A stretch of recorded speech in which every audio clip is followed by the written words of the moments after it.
Good morning, sir. Hello, hello. Hail and well met. How are you? Oh, doing pretty good. Just living. As I say, Yep. all the new normals. Currently, I have my whatever 2-month-old baby strapped to my chest. Yep. That's the So way of it. if you hear light padding sounds, that's what that is. Yeah, if you hear thunder, it's all of my little ones upstairs. As you can see, I'm in a just- basement studio. Yeah. How do such small humans make so much noise? It's fairly improbable. It really is crazy. Every time I walk into the house, and it sounds like there's a buffalo herd just. Yeah. I've got 3 of them up there thundering around, getting So how stir is crazy. it? How is it working? Running a business from home. It's significantly more complicated, in all honesty. Much as you were mentioning early on, a great deal of our business is based on personal interaction and kind of getting the feel of people. And that's a lot harder to do at a distance. We manage things like Zoom meetings and things like that, but it's hard to get a feel for each other and for customers without that face-to-face interaction. We're finding ways. We're much like you all are doing here. I'm on this stream every day at 4 to hang out and have a beer because that's one of the things that I missed about the pre-coronavirus world. But it's tough, both in terms of the interpersonal interactions, but also in terms of figuring out what we ought to do, because the world is so full of uncertainty right now. I'm not sure what choices to make, so we're just trying to do the best we can. And what tools do you find yourself reaching for to make those gut level, best educated guess sort of decisions? We're just trying to stay as informed as possible. Listen to everything that Bashir says every day, read plenty of analysis. At some point, it starts to feel a little overwhelming in terms of the amount of coronavirus news that you read. But nobody really seems to have the answer. So we kind of, not exactly arbitrarily, but picked an educated guess date to start working towards, just to have something to be working towards. Because being loosely moored to something you weren't sure of seemed better than being unmoored completely. Yeah. That is something that we're trying to figure out too as an organization. I mean, we want to be very present for the business community and help folks think about ways to be more resilient down the line, and also just kind of survive these days. And one of the things that we're finding ourselves trying to help with is, businesses like yourself that are just responding at a gut level to their community, showing up and doing cool things and helping track impact, so that when we come out at the end of this, you can say we did this much good in these different communities. So just maybe share a little bit about what you all are doing to show up for both your community and your workers. Sure. So I guess, our first priority was certainly our employees. We wanted to make sure that even though we had to tell a lot of people there's no work for you, you got to go home, we wanted to make sure that we didn't just cut them adrift. So our kind of first priority was creating a space on Facebook for just our employees where we could kind of gather together all the information. And those first few days, it was mostly pointing people towards unemployment resources, pointing people towards other government resources, making sure people had the healthcare they needed, kind of those first order stopgap emergency measures. And then after that, we realized that we had quite a lot of food in our kitchen that was going to go to waste. So we immediately brought in a few kitchen people and went ahead and cooked off everything that needed cooked off, and packaged up stuff. And we told our employees, here's a sign up page, come get dinner every night for you and your family for as long as we have food. So we kept doing that. After we ran out of that, we started putting together little care packages with bits of soap and rolls of toilet paper when that was the heavy emergency. Where'd you get toilet paper? We thankfully still had some large stores from before the emergency.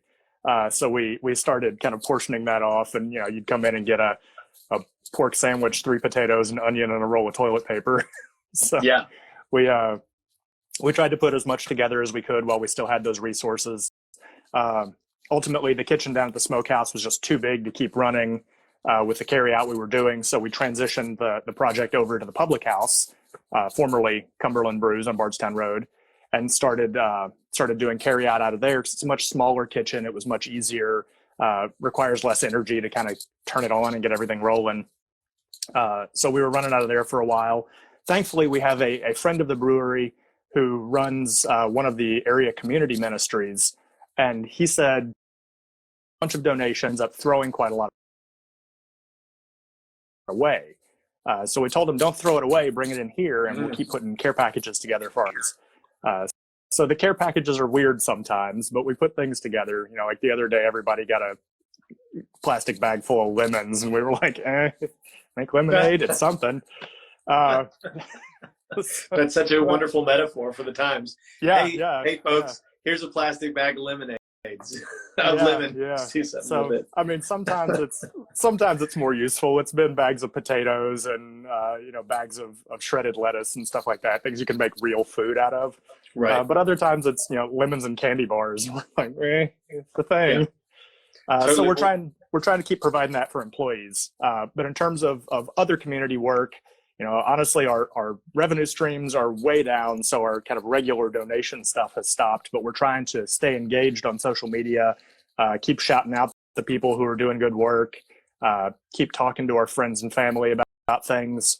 I got a request from an organization down in Portland that needed, they were being donated like 9 pallets of produce that was going to go bad, and we're looking for a place to kind of stage it all out and be able to hand it out to a bunch of local churches that we're going to find at homes.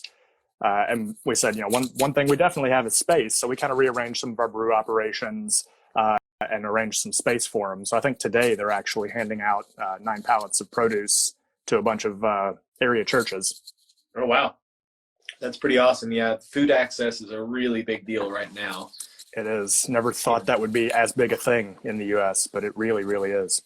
Well, and especially, for the people that have the means and can be flexible on their schedule, but when they can get food, it's maybe not as big a deal. You show up at the store early, but, for other folks that either where it's too risky health-wise or too risky or they can't move their work schedule, it's just like the stuff's gone by the time they want to get to it. So yeah, absolutely. I mean, we're in a very privileged space, and we still can't get some foods. I mean, there are some folks that were having trouble before all this happened. I can't imagine being in that situation now. Yeah, exactly. Well, it's good to hear about how you're showing up for your workers. That's something that we're seeing and hearing a lot about right now in these times. Companies are changing their governance structure. They're changing their, their kind of culture. I mean, all sorts of things. And you already had a really well-established tone for that. Yeah. There are a bunch of first responders staying at the Galt House. I forgot to mention we're helping them have a good time too. Oh, good. Not in a way that I want to document on social media. For sure. We're continuing to share our good times with the world. Yes. What's as you listen and adapt yourself, what are you feeling like is the opportunity, both for Against the Grain Brewery and also for your community right now, the business community? It's really hard to say. We're trying to perceive this as an opportunity. Sometimes it's tough when you wake up in the morning to view it as anything other than just a catastrophe. But there are certainly opportunities embedded in there. So we're finding ways to be a little bit more efficient with the resources we have, which hopefully frees us up to do a little more good with the excess. It's definitely helped us. Not that we didn't already have a very employee-focused perspective, but it certainly helped us to refocus on them and make sure that they're at the front of all the decisions we're making. We have to keep the company alive, and sometimes it's a balance between their long-term good because we continue to exist and their short-term good because they need something right now. But I guess rather than opening up a particular opportunity, it's giving us a lot more practice at making those choices. Yeah. And do you have you found any inspiration? I mean, you all are always so creative with both your the beers that you make and how you name them and the artwork around them. Any inspiration coming out of this? I mean, Absolutely, some inspiration. Some more sensitive than others.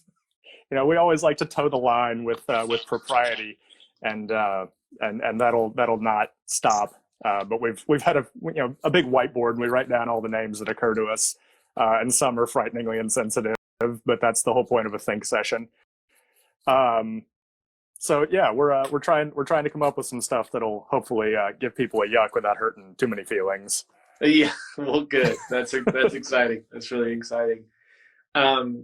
You all, again, just do so much for the community, and certainly have done a lot for Canopy as an organization. How would you define, quote, good business? I mean, I think you all have pretty well hit the nail on the head. Honestly, it's just business that cares about something other than just the bottom line. It's business that views itself as part of a larger community. We certainly try and do that, and we have some hits and some misses, like anyone, I suppose.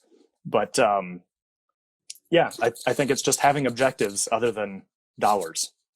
Yeah, this having it be about something more than simply the profit.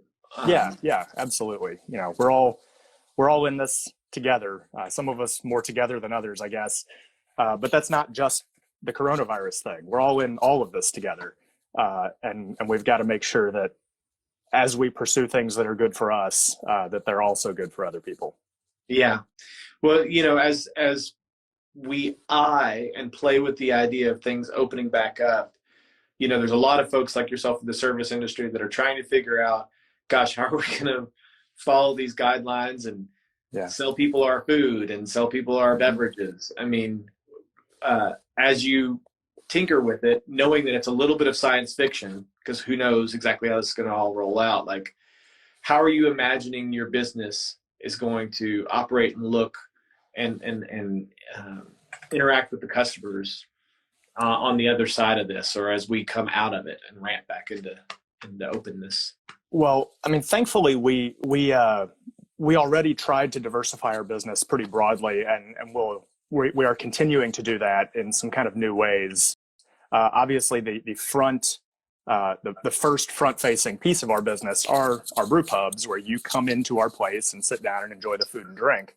And we certainly, as soon as we are able to, want to do that in a responsible manner. And it's going to be more distance and more PPE and fewer total people.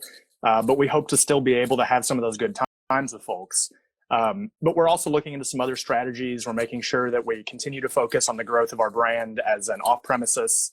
You can buy our cans and take them home and enjoy them, jump on social media and enjoy them together. Again, as I do every day at 4 on this account, so come have a beer with me. Yeah.